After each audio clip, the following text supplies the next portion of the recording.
The Jedi Order presents itself as timeless, serene, and morally complete, an institution that claims its philosophy is universally applicable, regardless of era or circumstance. Yet from its very foundation, the Jedi Code quietly assumes something fragile and rare, a galaxy that is fundamentally stable, governed, and slow to change, a galaxy where crises are isolated rather than systemic, and where time exists to meditate before acting, rather than bleeding away by the second while entire worlds collapse into fire and silence.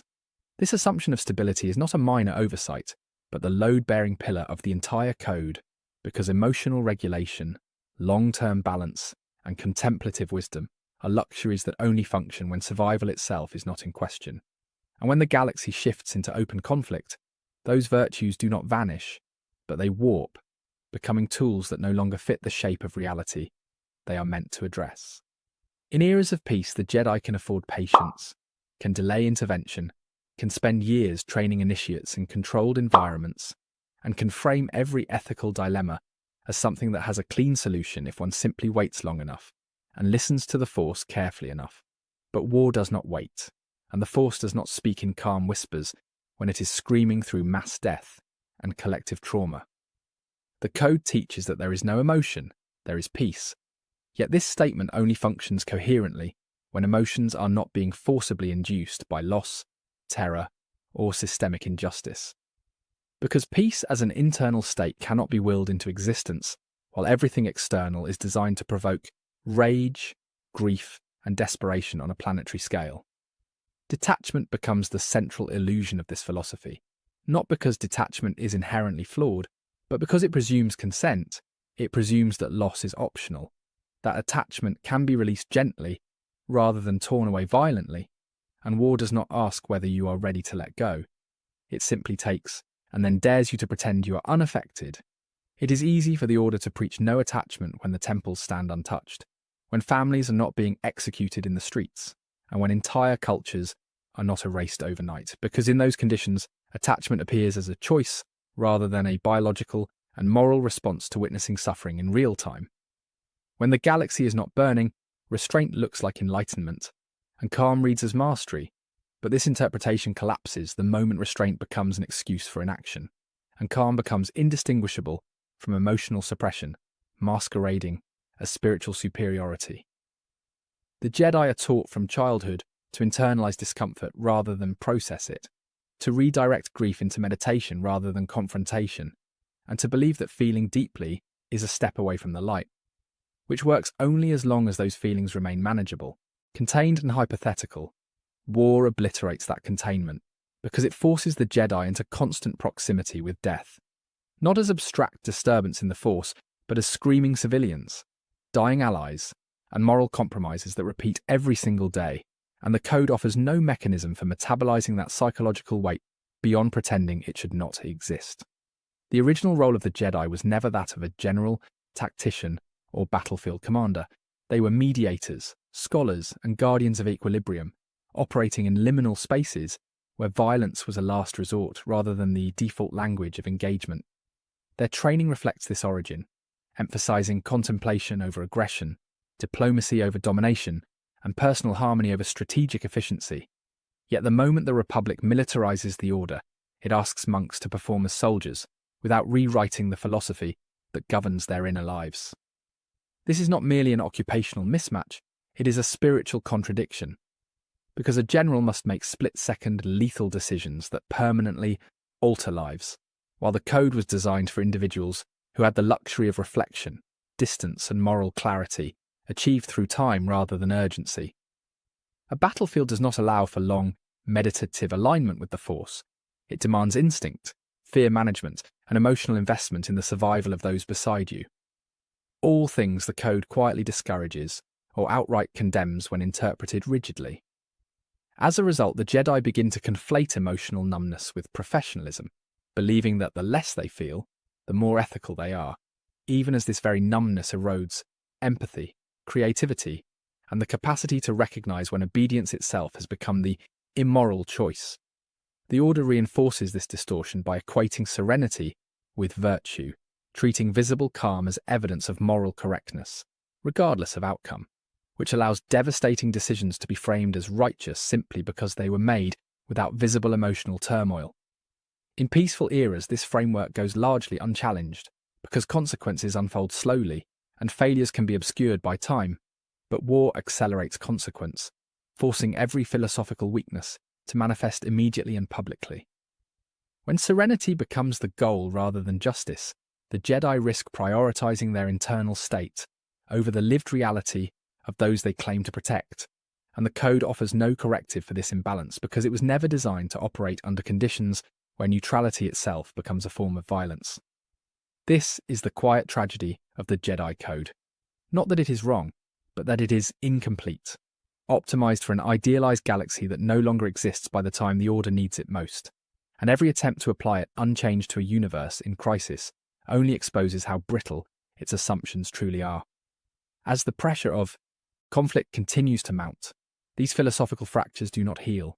They widen, setting the stage for contradictions that can no longer be ignored once the galaxy fully commits to war, and the Code is forced to confront realities it was never built to survive. War does not merely challenge the Jedi Code, it actively dismantles the illusion that the Code can remain untouched while everything else changes, because conflict introduces forced attachment, unavoidable grief, and moral stakes that cannot be resolved through detachment alone, no matter how disciplined the practitioner believes themselves to be. The moment Jedi are embedded within armies, they stop being distant arbiters of balance and become participants in survival networks, relying on clone troopers, fellow Jedi and civilian resistance cells whose lives intertwine with their own on a daily basis. An attachment ceases to be a philosophical question and becomes a biological certainty. Soldiers bond because they must, because trust under fire is not optional, and because shared trauma forges connections faster and deeper than years of meditation ever could. And the Jedi are no exception, despite the Order's insistence that they are somehow above this fundamental reality. The Code provides no language for these bonds, no ritual for acknowledging grief when comrades die, no framework for honouring loss without internalizing shame for having cared in the first place. And so Jedi learn to compartmentalize, to bury attachment rather than process it, mistaking repression for discipline. This repression does not eliminate emotion, it weaponizes it, forcing feelings to emerge sideways through anger, fear, or overcorrection, often at the worst possible moments because unacknowledged attachment does not disappear, it destabilizes.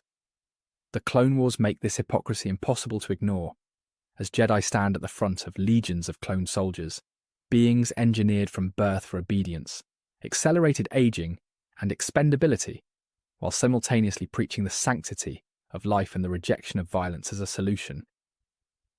The Order never resolves this contradiction, instead normalizing it through language, calling clones troopers rather than children, assets rather than people, and framing mass death as necessity rather than failure, all while insisting that the Jedi remain morally untainted because they fight without hatred.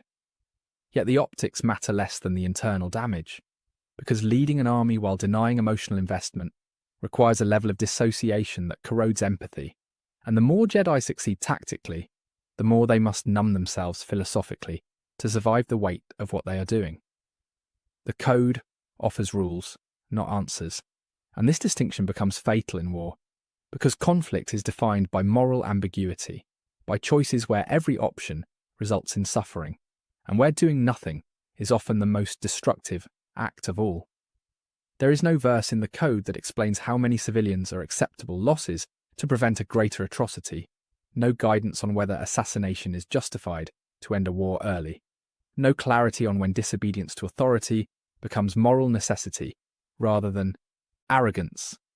In the absence of such guidance, Jedi fall back on obedience, hierarchy, and precedent, trusting the institution over their own moral instincts because the Code has trained them to distrust personal feeling, even when that feeling is the only alarm system left.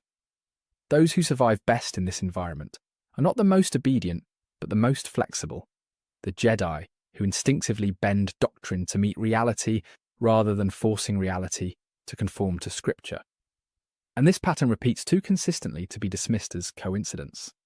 Qui-Gon Jinn succeeds precisely because he privileges living will over institutional interpretation, listening to the Force as it manifests in people and moments rather than policy, and his defiance is framed as eccentricity, only because the Order is uncomfortable with its implications. Ahsoka. Tano grows strongest when she steps outside the Order's rigid framework, learning to integrate attachment, loyalty, and compassion without apologizing for them.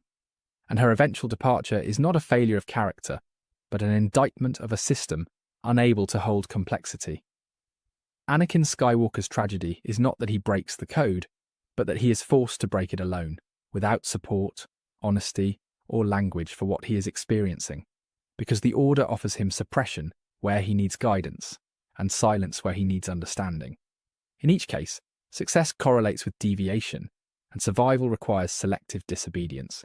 Yet the Order refuses to interrogate this pattern, choosing instead to double down on orthodoxy, even as evidence of its inadequacy accumulates around them. Peace eventually ends, and when it does, the code collapses not because it is inherently false, but because it was never updated, never stress-tested against prolonged catastrophe, and never allowed to evolve alongside the galaxy it claimed to serve. Every war pushes the Jedi closer to extinction because each conflict exposes the same unresolved contradictions, demanding emotional honesty from a philosophy built on emotional denial and moral adaptability from a doctrine obsessed with purity and control. By the time the Republic falls, the Jedi are no longer defeated by their enemies alone. They are hollowed out from within, bound to a code that cannot guide them through the very conditions they were asked to endure. The lesson is not that the Jedi should have embraced chaos or abandoned discipline, but that balance is not static, wisdom is not rigidity, and peace cannot be treated as a permanent assumption, rather than a fragile outcome that requires different tools to defend than to enjoy. A philosophy that cannot adapt to crisis becomes an artifact, and the Jedi Code, preserved unchanged across generations, ultimately proves better at maintaining serenity in temples than safeguarding justice in a burning galaxy. Thank you for watching. Be sure to like, subscribe, and hit that share button. My main channel is Critical Analysis Hub, where I post Star Wars content about the movies. My secondary channel is Critical Analysis Hub Plus, where I focus on the shows of Star Wars. And my third channel is Critical Analysis Hub XP, where I post comic books. Be sure to take a moment and check them out. Thanks, and may the Force be with you.